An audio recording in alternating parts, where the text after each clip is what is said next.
ये कहानी ये संदेश देती है कि जीवन में समय चाहे कितना भी कठिन हो, भाग्य और कर्म का मेल जीवन को दिशा देता है। अगर आप सही कर्म करते रहेंगे तो भाग्य आपका साथ अवश्य देगा और जो आपका है वह आप तक पहुंचेगा। नमस्कार दोस्तों, हमारे YouTube चैनल में आपका दिल से स्वागत है। समय और परिस्थिति केवल एक माध्यम होते हैं जो हमें सही दिशा दिखाते हैं। हमारा काम केवल कर्म करना है, बाकी चीजें अपने आप सुलझ जाती हैं। ये कहानी यह संदेश देती है कि जीवन में समय चाहे कितना भी कठिन हो, अगर हम नेक रास्ते पर चलते हैं, दूसरों की मदद करते हैं और ईश्वर पर भरोसा रखते हैं तो हमें हमारी मेहनत और सच्चाई का फल जरूर मिलता है। दोस्तों, पूर्व काल की बात है। एक छोटे से गांव में एक बालक था जिसका नाम उज्ज्वल था। वह अपनी माता के साथ रहते थे। वह अपने जीवन के प्रारंभिक वर्षों में ही कठिनाइयों से घिरा हुआ था। उसके पिता का देहांत उसके जन्म के समय ही हो गया था और उसकी माता सुलोचना ने उसे बड़ी मेहनत और प्रेम से पाला। सुलोचना ने उज्ज्वल को न केवल अच्छे संस्कार दिए बल्कि उसे धर्म, सत्य और ज्ञान का महत्व भी सिखाया। सुलोचना हर दिन सुबह तुलसी के पौधे पर जल चढ़ाकर पढ़ती, श्लोक पढ़ती और उज्ज्वल को सिखाती कि जीवन में सबसे बड़ा धर्म दूसरों की सेवा करना है। उज्ज्वल का हृदय अत्यंत कोमल और बुद्धिमान था। वह अपनी माता का आदर करता और उनके हर शब्द को आत्मसात करता। लेकिन जब उज्ज्वल मात्र 8 वर्ष का था, उसकी माता बीमार पड़ गई। उसने जितना हो सका उपचार कराया, लेकिन उसकी माता की स्थिति दिन ब दिन बिगड़ती गई।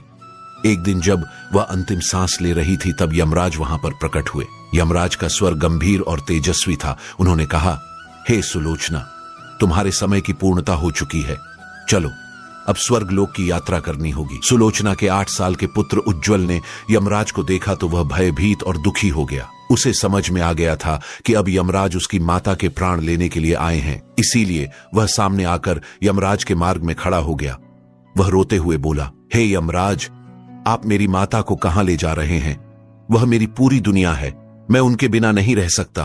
कृपया उन्हें ना ले जाएं। यमराज ने गंभीरता से उत्तर दिया, बालक, यह संसार नियमों से बंधा है। जन्म और मृत्यु अपरिहार्य है। यह सृष्टि का सत्य है। तुम्हारी माता ने अपना कर्म पूरा किया, अब उन्हें मेरे साथ चलना होगा। उज्ज्वल ने साहस जुटाकर कहा, हे यमराज, यदि मृत्यु सत्य है तो कृपया मुझे इस सत्य को समझने का अवसर दें। मैं आपसे कुछ प्रश्न पूछना चाहता हूं। यदि आप मेरे प्रश्नों का उत्तर दे सके तो मैं आपकी बात मान लूंगा। यमराज ने जब देखा कि बालक उज्ज्वल अपनी माता को छोड़ने के लिए तैयार नहीं है और उसे रोकने के लिए अपनी बुद्धि का सहारा ले रहा है, तो उन्होंने गंभीर स्वर में कहा, हे बालक, यदि तुम इतनी गहरी बातों को समझते हो तो पूछो। तुम्हारे जो भी प्रश्न हो, मुझे भी यह जानने की उत्सुकता है कि एक 8 वर्षीय बालक में इतनी समझ कैसे हो सकती है। बालक ने सिर झुकाकर कहा, हे यमराज, यदि आप प्रश्नों के उत्तर न दे पाए तो कृपया आप मेरी माता को अभी अपने साथ न ले जाएं। यमराज ने अपनी गदा नीचे टिकाकर संकेत दिया, ठीक है, पूछो तुम्हारे जो भी प्रश्न है। बालक ने पहला प्रश्न पूछा, हे यमराज, वह क्या है जो बिना रुके चलता है, उसे कोई रोक नहीं सकता और जो सभी को साथ ले जाता है? यमराज को उत्तर पता था, किंतु उन्हें बालक के ज्ञान की परीक्षा लेनी थी, इसीलिए वे मौन रहे और उन्होंने बालक से कहा, हे बालक, तुम ही बताओ वह क्या है? कुछ क्षण की शांति के बाद बालक स्वयं उत्तर देता है, हे यमराज, यह समय है। समय ही वह शक्ति है जो बिना रुके निरंतर चलता रहता है। इसे न कोई राजा रोक सकता है, न कोई भिखारी। यह ना तो किसी की प्रतीक्षा करता है, न किसी के लिए पीछे मुड़ता है। समय अपने नियमों से चलता है और सभी को अपनी गति में बांधकर साथ ले जाता है, चाहे कोई इसे समझे या ना समझे। समय की धारा सदा प्रवाहित रहती है। हे यमराज, समय ना राजा को छोड़ता है ना भिक्षु को। यह बच्चों से लेकर वृद्धों तक सभी के जीवन को अपनी धारा में बहा ले जाता है। इसे ना कोई बांध सकता है, ना कोई मोड़ सकता है। और सबसे महत्वपूर्ण बात यह है कि समय हमें यह सिखाता है कि हर क्षण अनमोल है।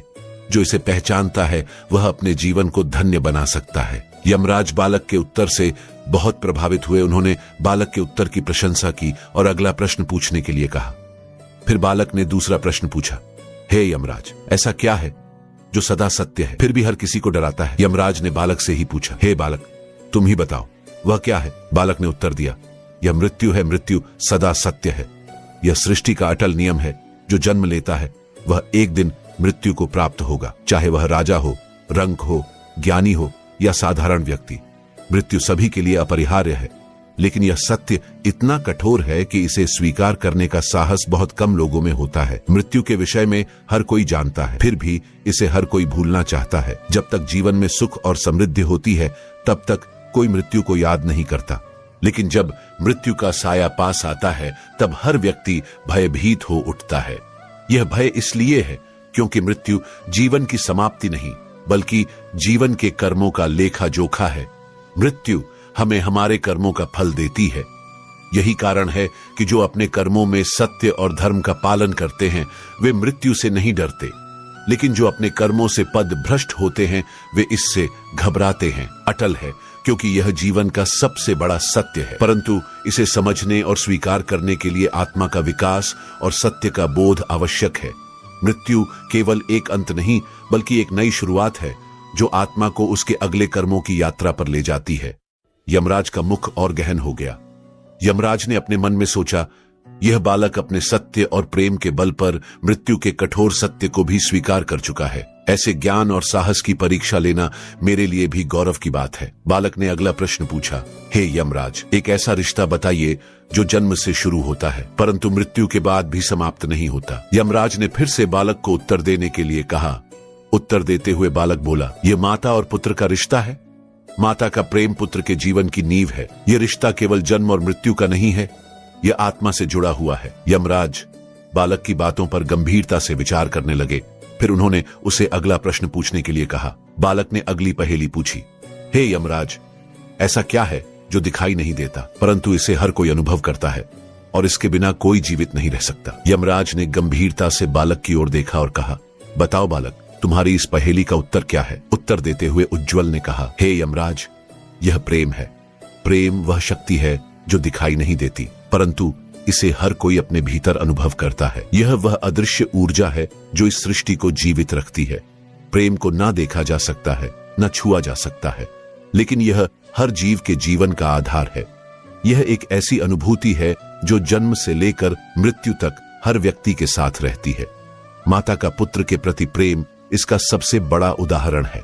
मेरी माता ने मुझे इस दुनिया में जन्म दिया, लेकिन यह प्रेम ही था जिसने उन्हें मुझे पालने और संस्कार देने की शक्ति दी। उनका प्रेम न तो मुझे दिखाई देता है, न मैं उसे छू सकता हूँ, परंतु मैं हर क्षण उसे अनुभव करता हूँ। उनकी आंखों में, उनके शब्दों में और उनके स्पर्श में मैं उनके प्रेम को महसूस करता हूँ। यदि इस संसार से प्रेम को हटा दिया जाए तो कुछ भी शेष नहीं रहेगा। प्रेम वह है जो हमें इंसान बनाता है, हमें जोड़ता है और हमें यह सिखाता है कि जीवन का वास्तविक अर्थ क्या है। यमराज ने मौन रहकर बालक के उत्तर को स्वीकार किया। उनके भीतर बालक के ज्ञान और उसकी माता के प्रति प्रेम के लिए आदर और भी गहरा हो गया। बालक के शब्दों ने उनके हृदय को छू लिया और वे अगली पहेली के लिए प्रतीक्षा करने लगे। फिर उज्ज्वल ने अगला प्रश्न पूछा, हे यमराज, ऐसी कौन सी चीज है जो एक बार टूट जाए तो दोबारा पहले जैसी नहीं होती? यमराज ने बालक की ओर देखा और कहा, तुम ही बताओ बालक, वह क्या है? उत्तर देते हुए बालक बोला, यह विश्वास है। यदि विश्वास टूट जाए तो उसे दोबारा पाना अत्यंत कठिन है। माता और पुत्र के रिश्ते में विश्वास सबसे अहम है। माता अपने पुत्र पर यह विश्वास करती है कि वह उसकी दी हुई शिक्षाओं का पालन करेगा, उसके प्रेम और त्याग का सम्मान करेगा। इसी प्रकार पुत्र अपनी माता पर यह विश्वास करता है कि वह उसके हर सुख दुख में साथ देगी। यह विश्वास ही उनके रिश्ते को अटूट बनाता है। हे यमराज, विश्वास केवल रिश्तों तक सीमित नहीं है, यह जीवन का आधार है। यदि मनुष्य अपने ईश्वर पर, अपने धर्म पर या स्वयं पर विश्वास खो दे तो उसका जीवन अंधकारमय हो जाता है। विश्वास ही वह शक्ति है जो हमें हर कठिनाई से लड़ने का साहस देती है। बालक का ज्ञान देखकर यमराज प्रसन्न हुए। उन्होंने मौन रहकर बालक के उत्तर को स्वीकार किया।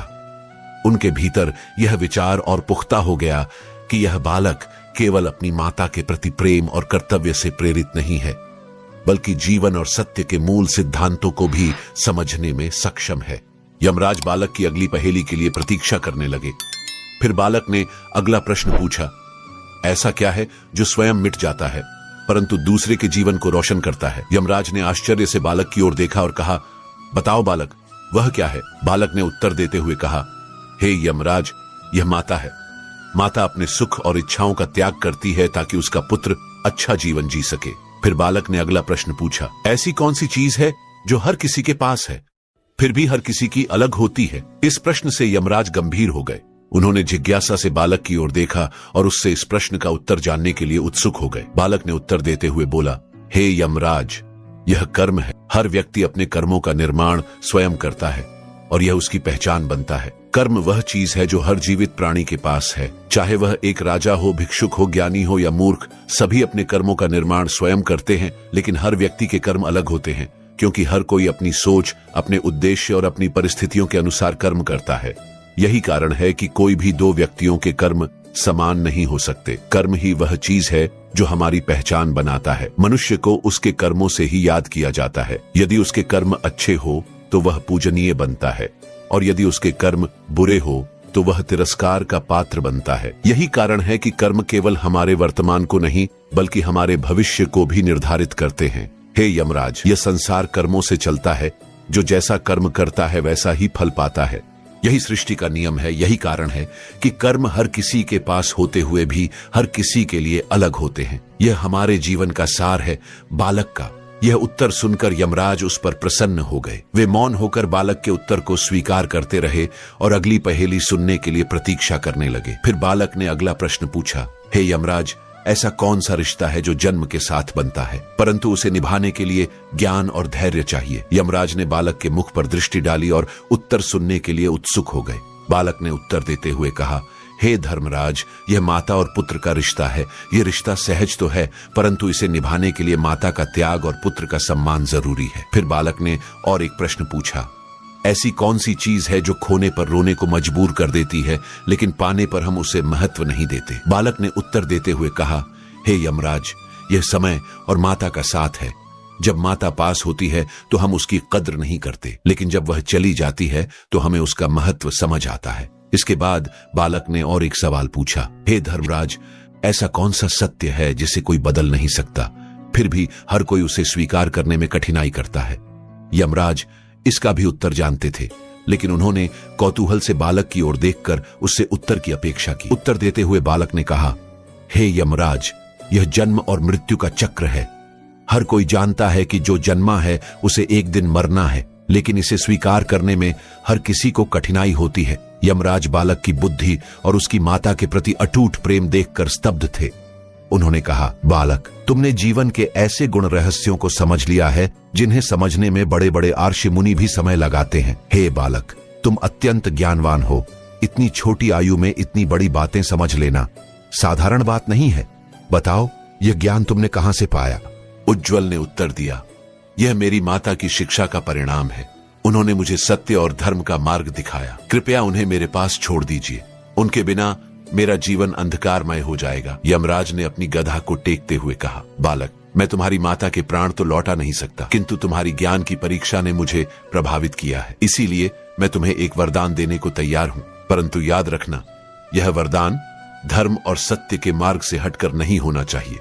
उत्तम ने सिर झुकाकर कहा, हे यमराज, मैं आपसे कोई बड़ा वरदान नहीं मांगता। मुझे यह वरदान दीजिए कि मेरी पूछी गई आखिरी पहेली का उत्तर सत्य हो जाए। यमराज ने कुछ क्षण विचार किया। उन्हें लगा कि बालक का यह वरदान हानि नहीं करेगा। उन्होंने कहा, तथास्तु, मैं तुम्हें यह वरदान देता हूं कि तुम्हारी अंतिम पहेली का उत्तर सत्य होगा। अब अपना अंतिम प्रश्न पूछो। बालक ने अपनी माता की ओर देखा, फिर यमराज की ओर देखकर कहा, हे यमराज, मेरी अंतिम पहेली यह है, क्या ऐसी कोई शक्ति है जो मृत्यु को भी हरा सकती है? यमराज ने गंभीर स्वर में कहा, इसका उत्तर तो तुम ही दो। बालक, यह तुम्हारी पहेली है। उज्ज्वल ने साहस भरे स्वर में उत्तर दिया, हां, ऐसी शक्ति है, और वह शक्ति है प्रेम। माता का पुत्र के प्रति प्रेम और पुत्र का माता के प्रति प्रेम ऐसा अटूट बंधन है जो मृत्यु को भी पीछे हटने पर मजबूर कर सकता है। यमराज यह सुनकर चौंक गए। उन्होंने बालक के शब्दों पर विचार किया और बोले, बालक, तुम्हारा उत्तर गुणवान है। प्रेम को मृत्यु पर विजय कैसे प्राप्त हो सकती है? मृत्यु तो सत्य है, अटल है। उज्ज्वल ने अपनी बात स्पष्ट की। हे यमराज, प्रेम की शक्ति ऐसी है कि वह किसी को भी बदल सकती है। यदि प्रेम सच्चा हो तो वह असंभव को संभव बना सकता है। मेरा अपनी माता के प्रति प्रेम और उनकी मेरे प्रति ममता मृत्यु के सत्य को भी झुका सकती है। आपने मुझे वरदान दिया है कि मेरी अंतिम पहेली का उत्तर सत्य होगा। अब मेरा यह उत्तर सत्य बनाइए। यमराज यह सुनकर गहरी उलझन में पड़ गए। उन्होंने सोचा, आपने मुझे वरदान दिया है कि मेरी अंतिम पहेली का उत्तर सत्य होगा। अब मेरा यह उत्तर सत्य बनाइए। यमराज यह सुनकर गहरी उलझन में पड़ गए। उन्होंने सोचा, मैंने बालक को वरदान दे दिया है और अब मुझे उसका उत्तर सत्य करना होगा। यदि मैं उसकी माता को नहीं लौटाता हूं तो यह मेरे अपने वचन का उल्लंघन होगा। यमराज ने अंततः कहा, हे बालक, तुम्हारा प्रेम और तुम्हारी बुद्धि ने मुझे परास्त कर दिया। मैं धर्म का पालन करता हूं और अपने वचन से पीछे नहीं हट सकता। तुम्हारी माता की आत्मा तुम्हें लौटा हूं, यह प्रेम की विजय है। यमराज ने अपने शक्तिशाली त्रिशूल से एक ज्योति उत्पन्न की और सुलोचना की आत्मा को वापस उसके शरीर में प्रविष्ट कर दिया। सुलोचना ने धीरे धीरे धीरे आंखें खोली और अपने पुत्र को देखा। वह आंसुओं से भर आई और उसे गले लगा लिया। यमराज ने बालक से कहा, हे बालक, तुम्हारे प्रेम ने यह सिद्ध कर दिया कि सच्चा प्रेम मृत्यु से भी बड़ा है। परंतु याद रखना, यह प्रेम केवल तभी प्रभावी होता है जब वह निस्वार्थ और पवित्र हो। अब मैं तुम्हें और तुम्हारी माता को आशीर्वाद देकर प्रस्थान करता हूं। उज्ज्वल ने यमराज से प्रार्थना की, हे देव, मेरे पिता ने जो भी पाप किए हो उनके लिए मैं क्षमा मांगता हूं। मैं उनके पितृ ऋण को चुकाना चाहता हूं। कृपया उन्हें भी मुक्ति प्रदान करें। यमराज ने उत्तम की प्रार्थना स्वीकार की और उसके पिता की आत्मा को भी स्वर्ग भेज दिया। सुलोचना ने स्वस्थ होकर अपने पुत्र को गले लगाया। यमराज ने आशीर्वाद दिया, हे बालक, तुम सदा धर्म और सत्य के मार्ग पर चलोगे। तुम्हारा जीवन प्रेरणा बनेगा। तुम्हारी भक्ति और ज्ञान इस संसार को आलोकित करेंगे। इस प्रकार उज्ज्वल ने अपने माता पिता दोनों को प्राप्त किया और उनका जीवन एक प्रेरणादायक उदाहरण बन गया। यह कहानी हमें सिखाती है कि प्रेम, सत्य और धर्म सदा विजय होते हैं। जीवन और मृत्यु तो सृष्टि के नियम है, लेकिन सही कर्म और ज्ञान से हम अपने जीवन को अर्थपूर्ण बना सकते हैं। भाग्य को कोसने वाले और कर्म से भागने वाले लोग जीवन के वास्तविक आनंद से वंचित रह जाते हैं। जो तुम्हारे नसीब में लिखा है उसे कोई छीन नहीं सकता, लेकिन उसे सार्थक बनाना तुम्हारे कर्मों पर निर्भर है। एक घने जंगल में एक सुंदर आश्रम था, जहां एक गुरु अपने शिष्यों के साथ रहते थे। वह आश्रम शांति और ज्ञान का केंद्र था। गुरु अत्यंत विद्वान और अनुभवी थे और उनके शिष्य बड़ी श्रद्धा और भक्ति से उनके मार्गदर्शन में शिक्षा ग्रहण करते थे। एक दिन एक जिज्ञासु शिष्य गुरु के पास आया और बोला, गुरुदेव, मैं एक बात समझ नहीं पा रहा हूं। यदि भाग्य में सब कुछ पहले से तय है तो फिर हमें प्रयास करने की क्या आवश्यकता है? क्या सच में भाग्य को बदला नहीं जा सकता? गुरु मुस्कुराए। उन्होंने शिष्य को प्रेम पूर्वक देखा और बोले, वत्स, यह प्रश्न बहुत महत्वपूर्ण है। भाग्य और कर्म के बीच का संबंध बहुत गहरा है। इसे समझाने के लिए मैं तुम्हें एक कथा सुनाता हूं। ध्यान से सुनो। प्राचीन समय में माधव नाम का एक किसान था, जो मेहनती, ईमानदार और अपने जीवन में ईश्वर पर पूर्ण विश्वास रखता था। लेकिन उसका जीवन कठिनाइयों से भरा था। कई सालों से वह अपने छोटे से खेत में कड़ी मेहनत कर रहा था, लेकिन कभी भी उसे अपनी मेहनत का उचित फल नहीं मिला। बारिश की कमी, मिट्टी की खराबी और आर्थिक तंगी ने उसे तोड़ रख दिया। हर रात वह आसमान की ओर देखकर भगवान से प्रार्थना करता, हे प्रभु, क्या मेरी किस्मत में सुख लिखा ही नहीं है?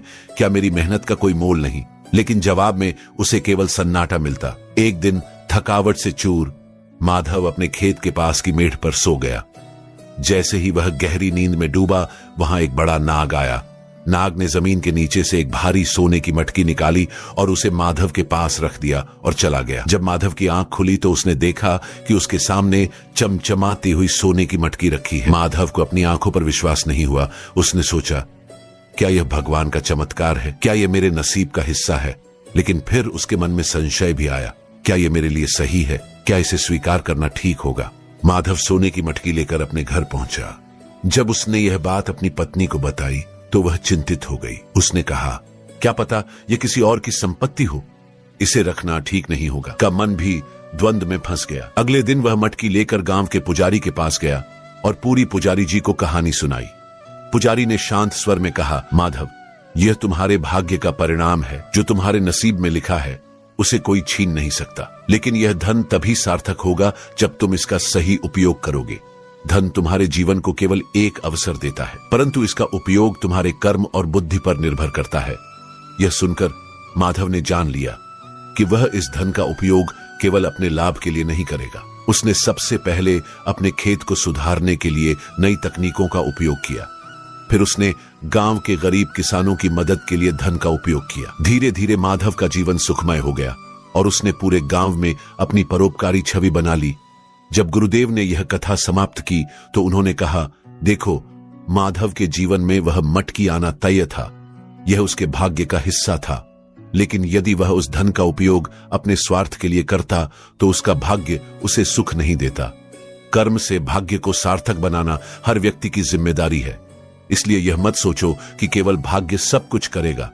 कर्म के बिना भाग्य भी अपना महत्व खो देता है। शिष्य ने सिर झुकाकर कहा है, गुरुदेव, अब मैं समझ गया कि जीवन में भाग्य और कर्म दोनों की कितनी महत्ता है। मैं अपने जीवन में हर अवसर का उपयोग अच्छे कर्मों के लिए करूंगा। गुरुदेव मुस्कुराए और बोले, यही सच्चा ज्ञान है। जब तक कर्म और भाग्य में संतुलन होगा, तब तक जीवन में संतोष और सुख रहेगा। जीवन में जो भी हमारे भाग्य में है वह किसी न किसी रूप में हमें जरूर मिलेगा। जब हम एक रास्ते पर चलते हैं और मेहनत करते हैं तो यह समझना चाहिए कि जो हमारे लिए लिखा होता है वह हमें किसी न किसी तरीके से मिल ही जाता है।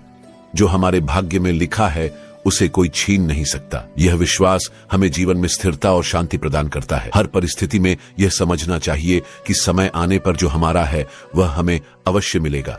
एक जिज्ञासु शिष्य ने पूछा, गुरुदेव, अगर भाग्य में सब कुछ पहले से तय है तो प्रयास का क्या महत्व है? गुरुदेव मुस्कुराए और बोले, तुम्हारी शंका दूर करने के लिए मैं तुम्हें एक कहानी सुनाता हूँ। इसे ध्यान से सुनो। बहुत समय पहले की बात है। कांचीपुर के पास एक छोटे राज्य का राजा राजेंद्र सेन अपनी प्रजा का प्रिय और धर्मप्रिय शासक था, लेकिन वह अपने भाग्य को लेकर हमेशा चिंतित रहता। उसे हर काम में यही डर रहता कि कहीं उसका भाग्य उसे धोखा न दे। एक दिन राज्य में एक प्रसिद्ध ज्योतिषी आए। राजा ने उसे बुलाया और अपना भविष्य जानने की इच्छा जताई। ज्योतिषी ने उसकी कुंडली देखकर कहा, राजन, आपके भाग्य में लिखा है कि आप अपने जीवन के 41 वर्ष में एक बड़ी विपत्ति का सामना करोगे। यह तय है, इसे कोई टाल नहीं सकता। यह सुनकर राजा भयभीत हो गया। उसने उस विपत्ति से बचने के लिए हर उपाय करना शुरू कर दिया। उसने किले की दीवारें और ऊंची करवाई, सुरक्षा बढ़ाई। हर समय ज्योतिषियों और तांत्रिकों से समाधान पूछता रहा, लेकिन उसका डर कम नहीं हुआ। राजा के दरबार में एक बुद्धिमान ब्राह्मण था। उसने राजा से कहा, महाराज, भाग्य को कोई नहीं बदल सकता, लेकिन आपके कर्म इस विपत्ति को छोटा बना सकते हैं। आप डर के साए में जीने के बजाय प्रजा की भलाई करें, अच्छे कर्म करें और भगवान पर भरोसा रखें। राजा ने ब्राह्मण की बातों को नजरअंदाज कर दिया।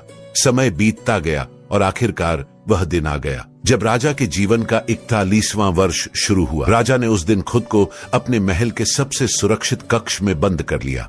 उसने किसी को अंदर आने की अनुमति नहीं दी। दोपहर को अचानक एक सेवक राजा के पास दौड़ता हुआ आया और कहा, महाराज, एक छोटा बच्चा कुएं में गिर गया है। प्रजा आपकी मदद की प्रतीक्षा कर रही है। राजा ने अपने डर को छोड़कर तुरंत बाहर जाने का फैसला किया। वह अपनी सेना के साथ उस जगह पहुंचा और अपनी जान जोखिम में डालकर बच्चे को बचाने के लिए कुएं में कूद गया। बच्चा सुरक्षित बच गया, लेकिन राजा की पीठ में चोट लग गई। वैद्य जी ने कहा, महाराज, यह चोट गंभीर नहीं है, आप शीघ्र स्वस्थ हो जाएंगे। उसी श्याम ब्राह्मण ने राजा से कहा, महाराज, ये वही विपत्ति थी जिसका ज्योतिषी ने भविष्यवाणी की थी। भाग्य में यह घटना निश्चित थी, लेकिन आपके अच्छे कर्मों ने इसे छोटा कर दिया। यदि आप डर में छिपे रहते तो यह घटना और भी घातक हो सकती थी। कथा समाप्त करते हुए गुरुदेव ने कहा, देखो, राजा के भाग्य में विपत्ति तय थी, लेकिन उसके कर्मों ने उस विपत्ति को बदल दिया। जो होना है वह होकर रहेगा, लेकिन कर्म की शक्ति से जीवन को सरल और सुखद बनाया जा सकता है। इसलिए भाग्य पर भरोसा करो, लेकिन कर्म का सहारा मत छोड़ो। कर्म ही जीवन का असली आधार है। शिष्य ने सिर झुका लिया और कहा है, गुरुदेव, अब मैं समझ गया कि भाग्य को दोष देने के बजाय कर्म करते रहना ही सच धर्म है। गुरुदेव मुस्कुराए और बोले, यही सत्य है। जब तक तुम अपने कर्मों में विश्वास रखोगे, तब तक भाग्य भी तुम्हारा साथ देगा। जब किसी चीज का समय नहीं आता तो हमें बहुत मेहनत करने के बावजूद वह हासिल नहीं होती, लेकिन यही जीवन का सत्य है कि जो चीज हमें जीवन में चाहिए होती है वह अंततः उसी समय और उसी तरीके से हमारे पास आती है जैसा हमारे भाग्य में होता है। कभी हार ना माने, क्योंकि जो हमारा है वह हमें जरूर मिलेगा। दोस्तों, जो तुम्हारे भाग्य में है वह किसी भी हाल में तुम्हारे पास आएगा। बस तुम्हें इसे पाने के लिए सही रास्ता अपनाना है।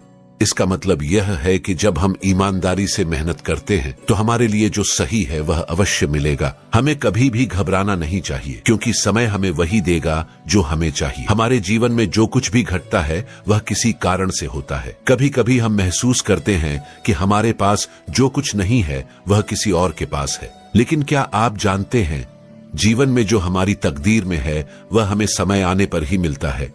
हमें जो चाहिए होता है वह हमारे नसीब से आता है और वह कभी नहीं चूकता। हम जितना धैर्य रखेंगे उतना जल्दी वह हमारी ओर बढ़ेगा।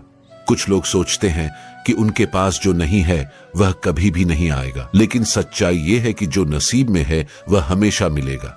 हमारी कोशिशें और हमारे कर्म हमें वही प्राप्त कराते हैं जो हमारे भाग्य में होता है। जीवन में जो कुछ भी हम खोते हैं वह फिर से हमें किसी और रूप में मिलता है। इसलिए हमें समय का इंतजार करना चाहिए और धैर्य रखना चाहिए। दोस्तों, मनुष्य के भाग्य का निर्धारण उसके कर्मों से होता है। हम जितना धैर्य रखेंगे उतना ही हमें जीवन में मिलेगा। हर वस्तु, हर विचार और हर कार्य का अपना सही समय होता है। जो हमारे लिए है वह कभी नहीं छूटता। बस हमें अपने कर्मों पर विश्वास रखना चाहिए और उन्हें पूरी ईमानदारी से करना चाहिए। तो दोस्तों, कैसी लगी आपको ये कहानी? आप हमें कमेंट सेक्शन में जरूर बताना, और अच्छी लगी हो तो इस चैनल को सब्सक्राइब जरूर कर लेना। तो चलिए मिलते हैं ऐसी ही कोई नई कहानी में। तब तक के लिए अपना ख्याल रखें।